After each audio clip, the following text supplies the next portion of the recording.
Hi అండి. Welcome back to my channel Annasri. నేను అందరూ బాగున్నారు అని అనుకుంటున్నాను. నేనైతే చాలా బాగున్నానండి. ఇదేంటి అనుకుంటున్నాను, ఈరోజు దొండకాయ కొబ్బరికూర కూర చేశానండి.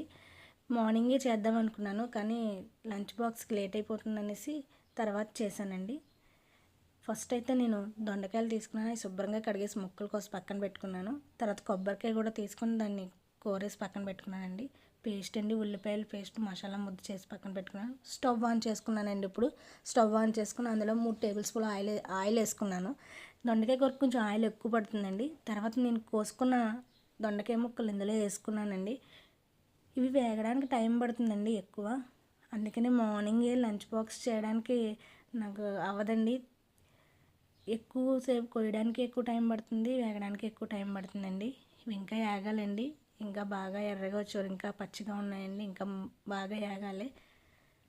బాగా ఏగితేనే అండి దొండకాయ కూర బాగుంటుంది. ఇప్పుడు ఏగిపోయండి.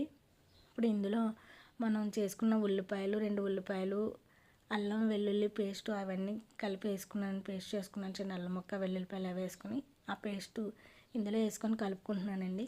అలాగే కొంచెం మసాలా ముద్ద కోసం చెక్క, లవంగాలు, జీలకర్ర, గసగసాలు అవి ముద్ద చేసుకున్నది అది కూడా ఇందులో వేసేస్తున్నానండి.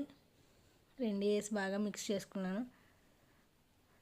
ఇప్పుడు ఇది బాగా కలుపుకోవాలండి. మిక్స్ చేసుకుని మన టేస్ట్కి సరిపడగా ఇందులో కారం, నేనైతే 3 టేబుల్ స్పూన్లు కారం వేసుకున్నానండి. సాల్ట్ కూడా మన టేస్ట్కి ఎంత సరిపడగా అంత సాల్ట్ వేసుకున్నానండి. సాల్ట్ వేసి బాగా కలుపుకున్నానండి.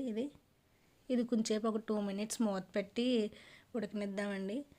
తర్వాత ఉడుకుతుందండి. ఇది తీసి చూద్దాం. దగ్గరికి అయిపోతుందండి. ఇప్పుడు మనకు గ్రేవీకి ఎలా కావాలంటే అలాగ చేసుకోవచ్చండి. ఇప్పుడు ఇందులో నేను కోరుకున్న కొబ్బరికాయ కూర ఇందులో వేసుకున్నానండి.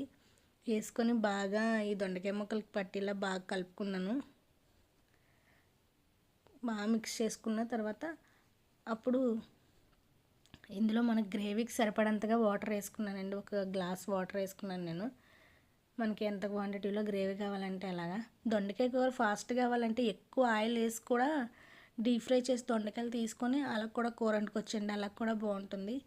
ఇదిగోండి దగ్గరికి అయిపోతుంది కూర, ఆల్మోస్ట్ దగ్గరికి వచ్చేస్తుంది. ఇంకా కొంచెం ఆయిల్ పైకి వచ్చేంతవరకు ఉంచితే టేస్ట్ బాగుంటుందండి. దొండకాయ కూర కొంచెం ఆయిల్ ఎక్కువ వేసుకోండి. నేనైతే 1 స్పూన్ లాస్ట్కి గరం మసాలా పౌడర్ వేసానండి, 1 స్పూను. అయిపోయిందండి. ఇంకా దగ్గరికి వస్తుంది చూడండి, ఇంకా ఆయిల్ పైకి తేలుతుంది. అయిపోయిందండి దొండకాయ కూర. ఇదండి నేను చేసుకున్న ఈరోజు దొండకాయ కొబ్బరి కూర. మీరు ఏ స్టైల్లో వండుతారో నాకు కామెంట్ చేసి చెప్పండి. ఈ వీడియో మీకు నచ్చితే లైక్ చేయండి, షేర్ చేయండి, ప్లీజ్ సబ్స్క్రైబ్ చేయండి ఫ్రెండ్స్. బాయ్.